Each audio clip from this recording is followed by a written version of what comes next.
Welcome to Too Many Podcasts, the podcast about podcasts.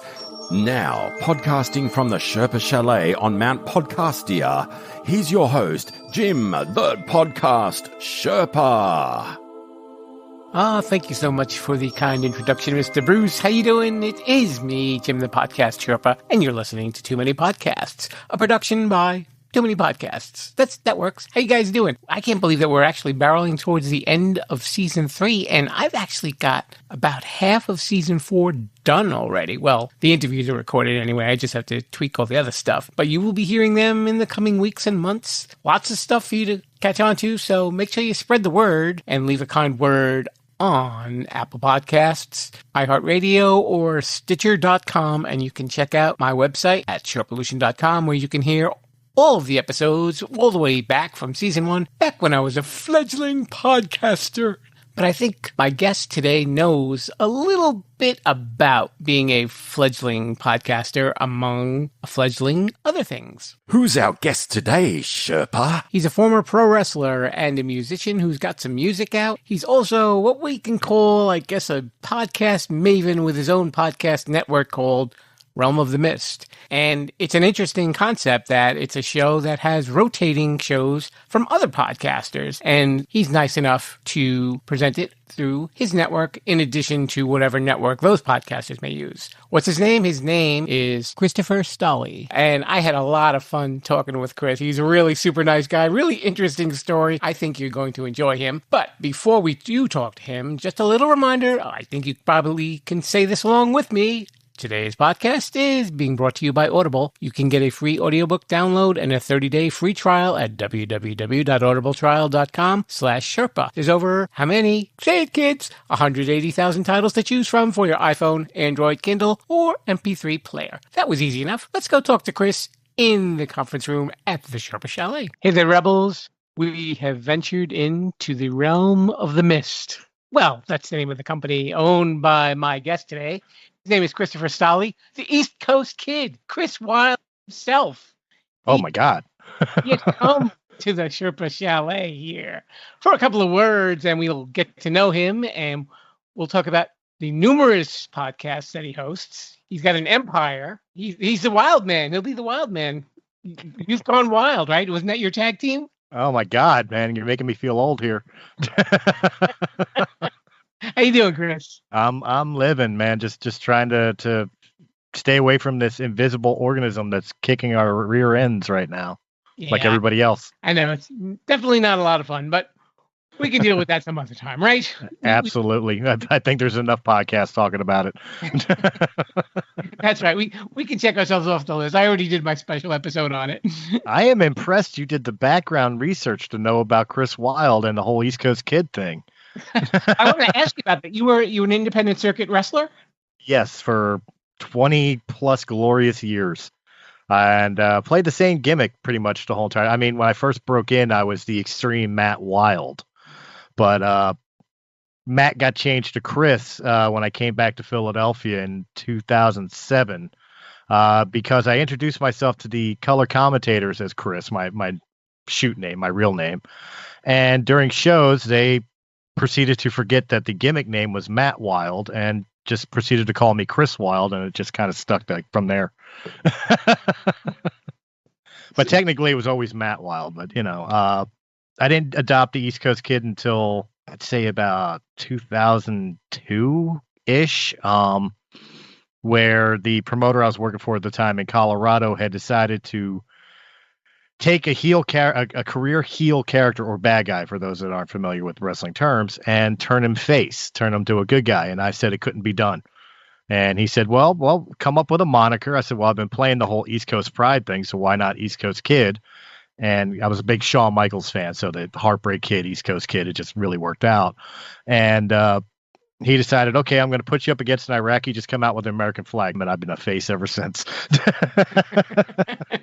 Did you have a signature move when you were wrestling? Well, it depends. I had a full Nelson into a rock bottom slam that I used for a finisher.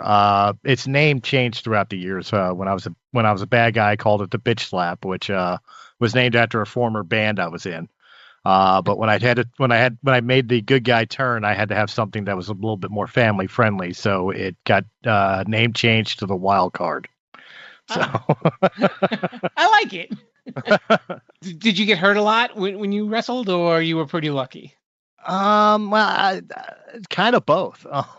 I never had any serious injuries, but I mean, I've had concussions, bruised ribs, couple dislocations of minor bones, but nothing that like hindered me from being able to hold down a 9-to-5 day job or ruin my career in some way, shape, or form. So I've been lucky on that aspect. But I mean, chair shots you can't fake. So I mean, perfect example was the first time I won the PWA Tag Team Championships. I have no memory of that match. What I do know is it was me and my tag team partner taking on the Human Highlight, Billy Reel, and his partner for the night, 'cause his normal partner didn't show, who was Mr. Arrogance. They were representing the tag team champions, and Keith Gonwall was going for the titles.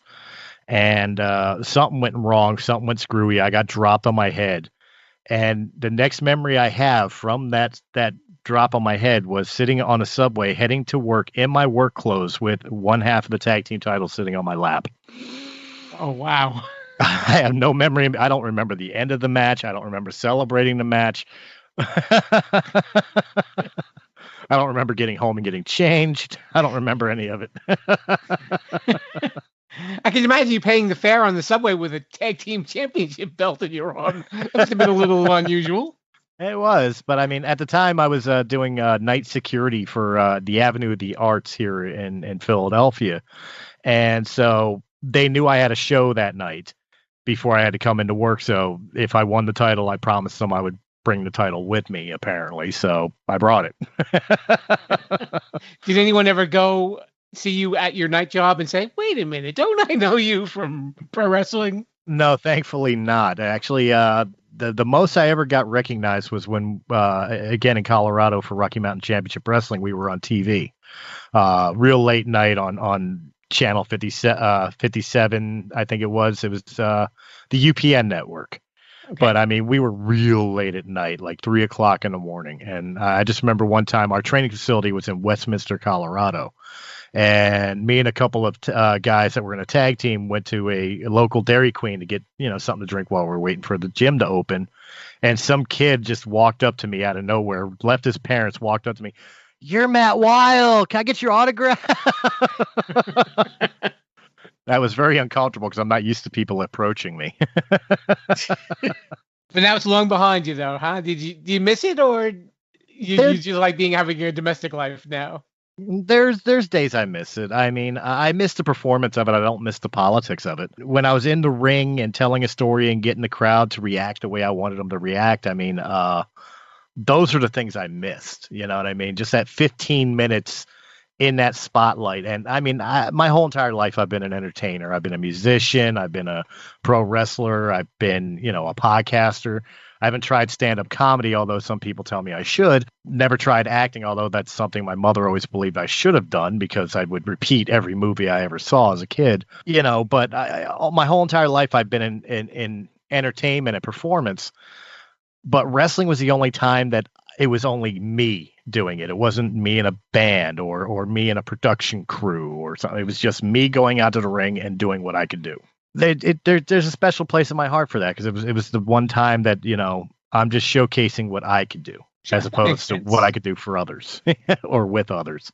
Well, it's clear that the entertaining gene must be in you, especially going from wrestling to being a musician to being a podcaster as well. You like to be heard.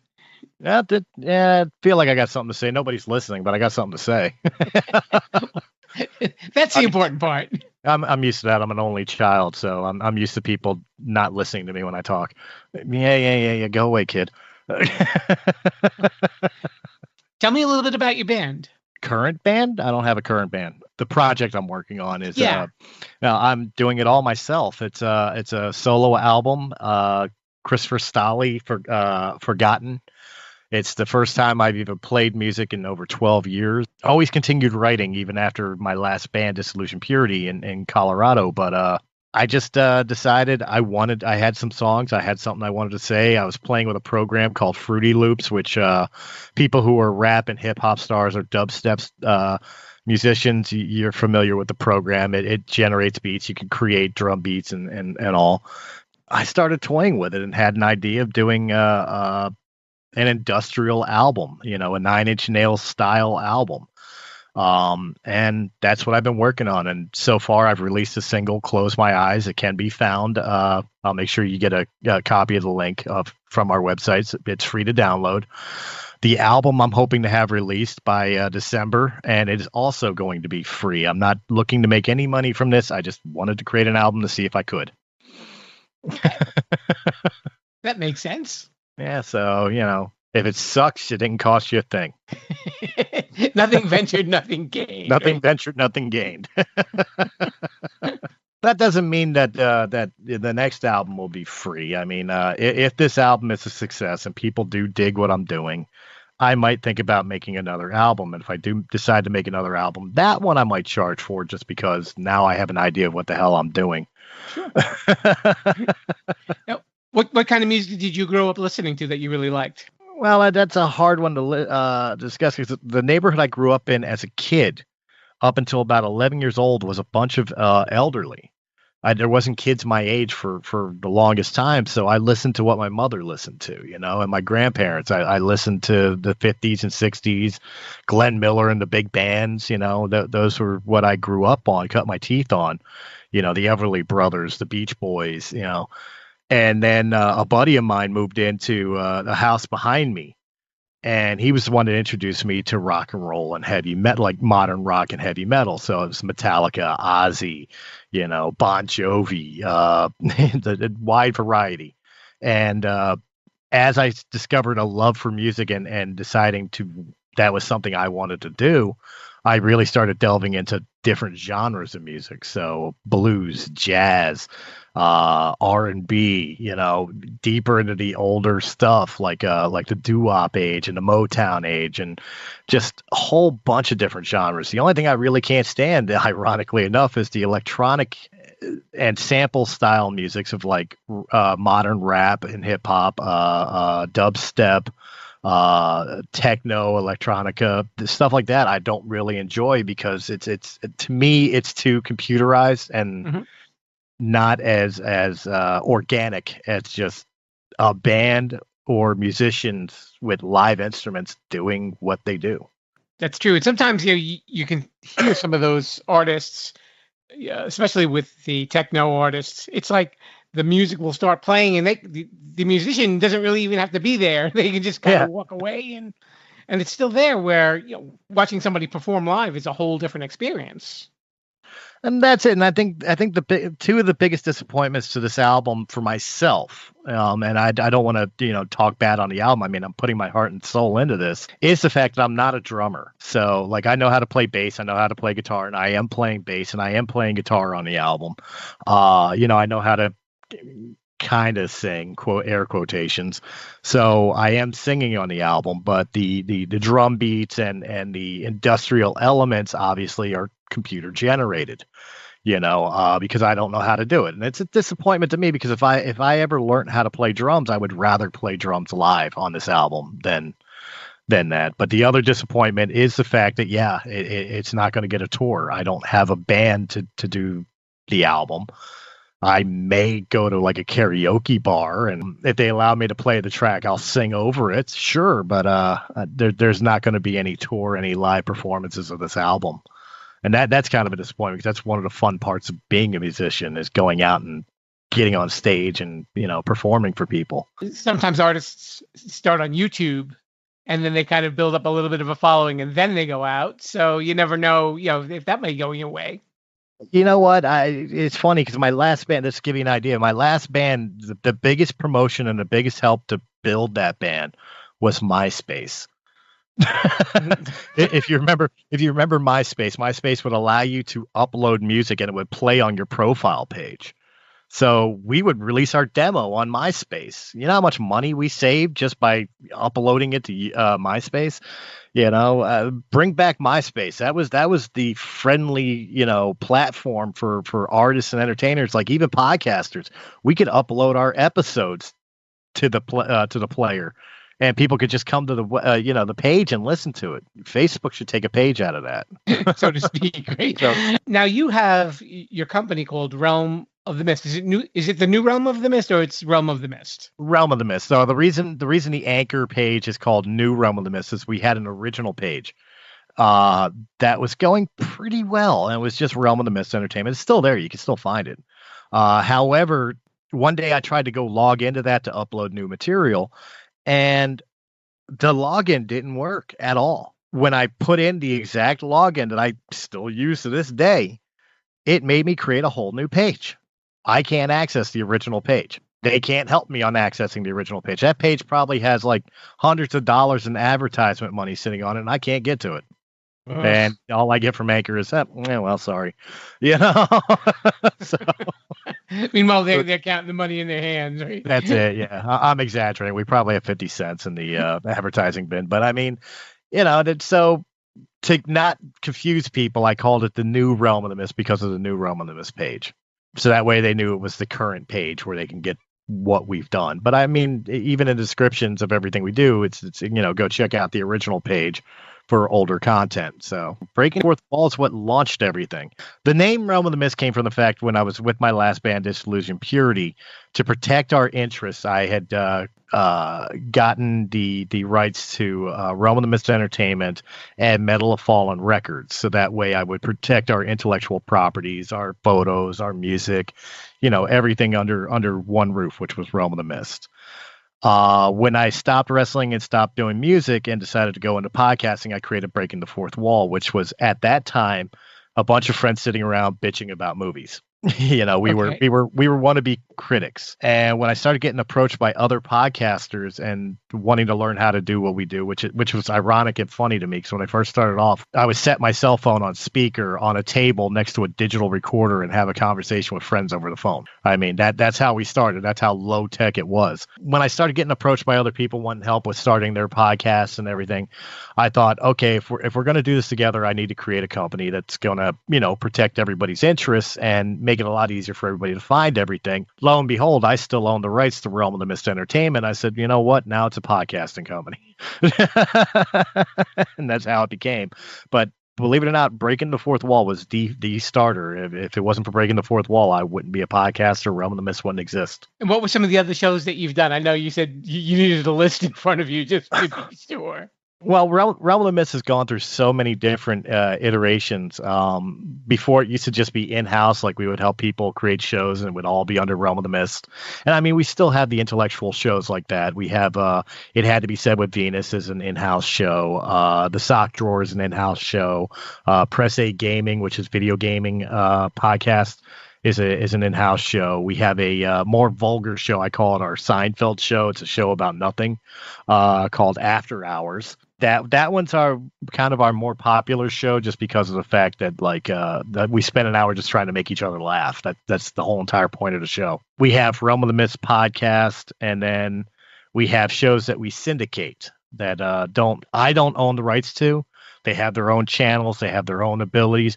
I just rebroadcast them to hopefully expand their audience, and in turn maybe their audience will discover us too. And that shows like My Worst Holiday, What's Your Effin' Binge podcast, and there's just so many. You just mentioned one that I interviewed and one that I'm going to interview and one that I was just on about 2 weeks ago. Nice. So I'm contributing to the cause. Contributing to the cause, yeah. So there you go. That we rebroadcast them. I'm a talker. I'm a podcaster. Can't you tell? I can't even talk right. Don't worry. Everyone who I've gotten compliments on my podcast, and I say it's really a lot of editing. Trust me, I don't sound as smart as I really am. See, that's something I never do with my podcast, and I don't know. To me, it's like I'm a big editor when it comes to music. Of course, like if something's just slightly out of time, or I stuttered somewhere, or you're trying to sing and that note just sounded a little flat, you cut, you paste, you put in new. But when it comes to the podcast, I release them raw. I think some of the charm of it is sometimes the flubs. Personal opinion, I could be completely wrong, and maybe that's why our numbers aren't as great as I'd like them to be. But I mean, it's just, I think it's part of the charm. Well, that's okay. You're entitled to your opinion. Yeah. I think if I didn't edit, people would probably come up to you and go, "Hey, Chris, I really enjoyed your interview with Porky Pig. We was bleep bleep bleep bleep, but it talked about the podcast." Right now, you're interviewing Porky Pig. There you go. Oh man, but yeah, I mean, it's been going strong for about 4 years. I mean, we've launched some shows that are now gone off on their own. The Leo Effect, he was a member of Realm of the Mist. Now running its own show. War of the Stars, a Star Wars podcast. That was one of ours. That was one of our first creations. That when Realm of the Mist was first born, that was one of the first shows. With breaking the fourth wall. So Mark Tolley finally broke off on his own, and seems to be doing well, and power to him. Other people that used to be associated with us, so like Star Wars Canon Podcast, doing great numbers. Just it's been a wild trip, and it's not something I ever thought I'd be doing.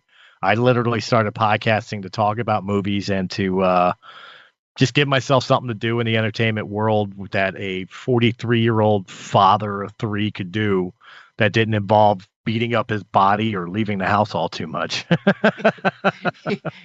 So you're pretty safe from chair shots for now, right? Depends on how much I piss off my wife. I'm sure you've probably done your share of interviews as a podcaster. Were there any special interviews that stood out? There are a couple. I got to sit down and talk to the man Sid Vicious. That was an interesting one. That was one of the first wrestling interview ones, and what was neat about it was a person I had never spoken to before. Because I've done a couple wrestling since, and of course they were people that I either knew in the business myself or I've at least met them at some point in my life before. So Sid was a very interesting one. That was one that stuck in my head. Another one was Scotty Schwartz, the kid who got his tongue stuck on the pole in the Christmas Story. Mm-hmm. What was special about that is when my publicist connection, which you know who he is, talked to me about Scotty Schwartz. I had made the mistake of mentioning it to my sister-in-law, who is a huge fan of the Christmas Story. So when she found out I could possibly interview Flick from the Christmas Story, she wouldn't let it go. So like I had to pester Steve on it to no end. Like, I've got to talk to Scotty. She'll kill me if I don't do this interview. And honestly, one of my more favorite ones has been one that's actually became a 2-parter was Dave Hamblin, Hambone. He's a set construction carpenter. His father was actually the person who painted the shark for Jaws. And he's as blue collar as it gets. I mean, he's like talking to your local contractor, and it's just a blast because when he goes off, it's one of those interviews where it's like, okay, I'll ask you a question, and then I'm just going to mute my mic, sit back, come back in about 45 minutes. He's still going. Okay.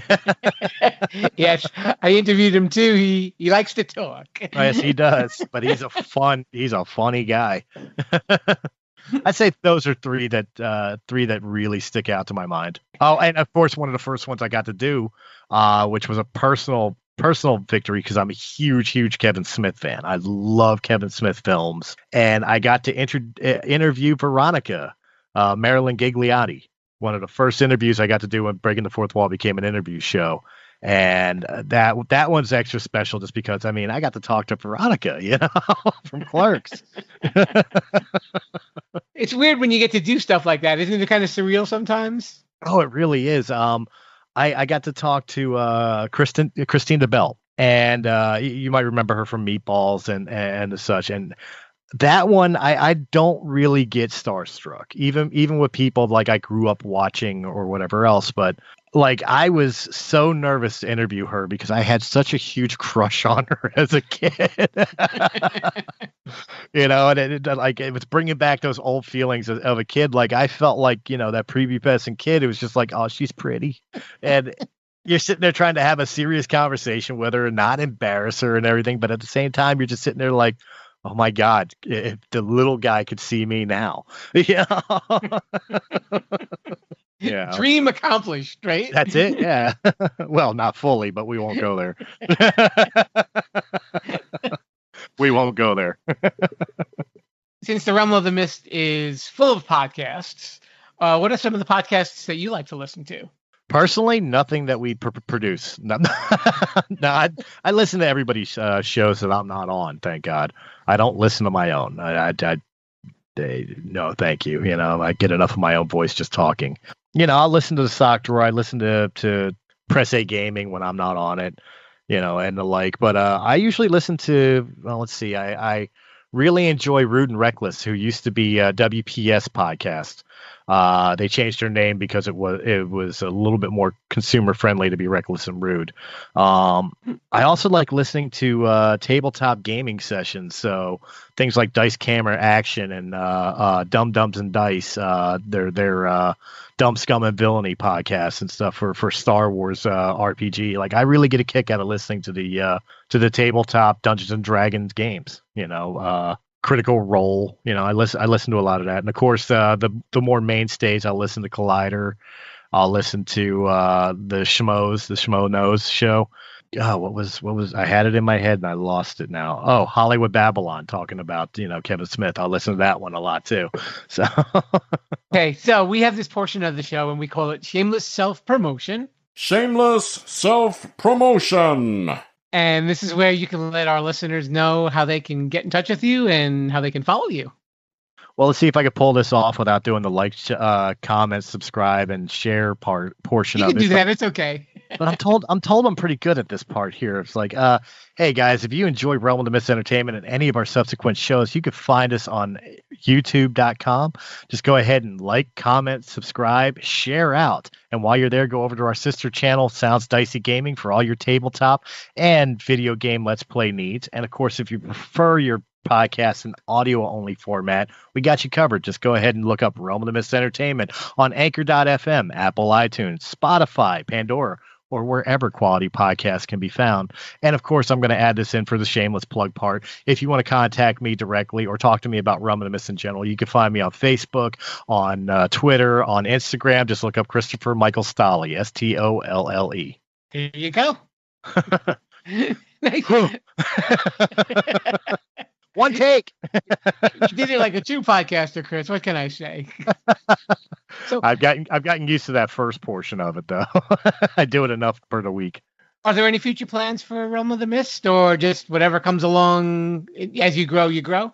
It's not necessarily in the works, or at least in the near future. But we are talking about trying to get most of us together to maybe take a look into doing live panels at a Comic-Con.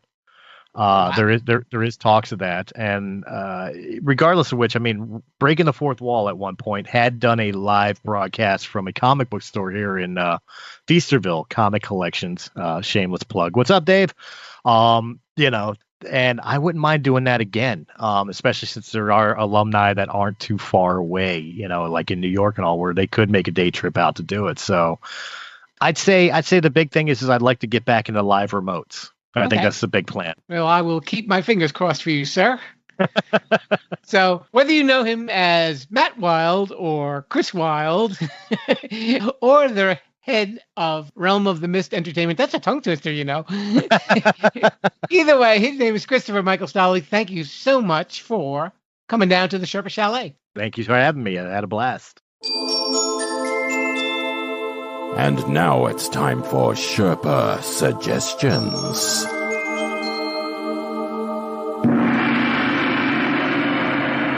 I just realized that Chris made it easy for me to do this week's Sherpa Suggestions because I figured, why not suggest the podcasts that are on the new Realm of the Mist Entertainment Podcast Network. And some of these podcast names will sound familiar because the hosts of the shows have been on Too Many Podcasts. So let's throw some at you and let's see if there's maybe more that you might want to check out. We have Breaking the Fourth Wall with, of course, Chris Stolle, the Sock Drawer Podcast, Chronicles by the Campfire, Chronicles of the Lost Realm, My Worst Holiday, Scott Silverman's Happy Hour, Journal of the Jedi, In a City Like Yours with, of course, Michael Glenmore, Journey to the East Podcast, One Non-Blonde, The Applause Radio Show, The Hungry Trilobite, The Tinfoil Hat Society, Press A Gaming Podcast, It Had to Be Said, The Blown Spot Pro Wrestling Podcast, Surviving the Storm, What's in My Head, The Freaking Awesome Podcast, Heavyweight Chumps with Devon and Thunder Cookies. You remember those guys, they were great guests. And finally, the Coast to Coast Power Hour, which features numerous hosts of those shows gathering all together and saying horrible things about Jim the Podcast Sherpa. Oh yeah, like I haven't heard that stuff before.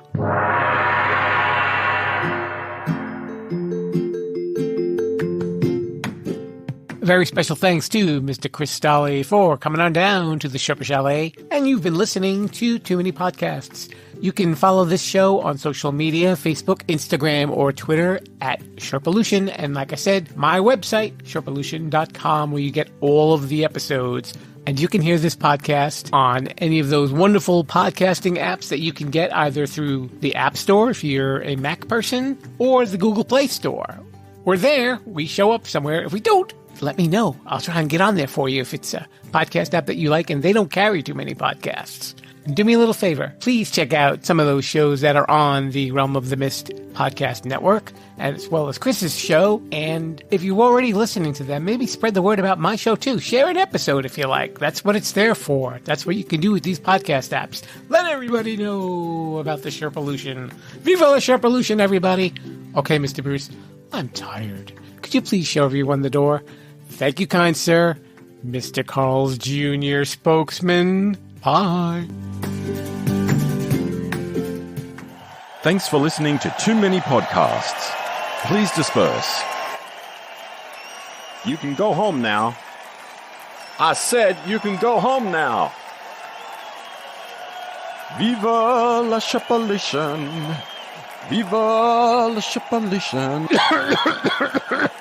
Oh. Yo, come back now, you hear?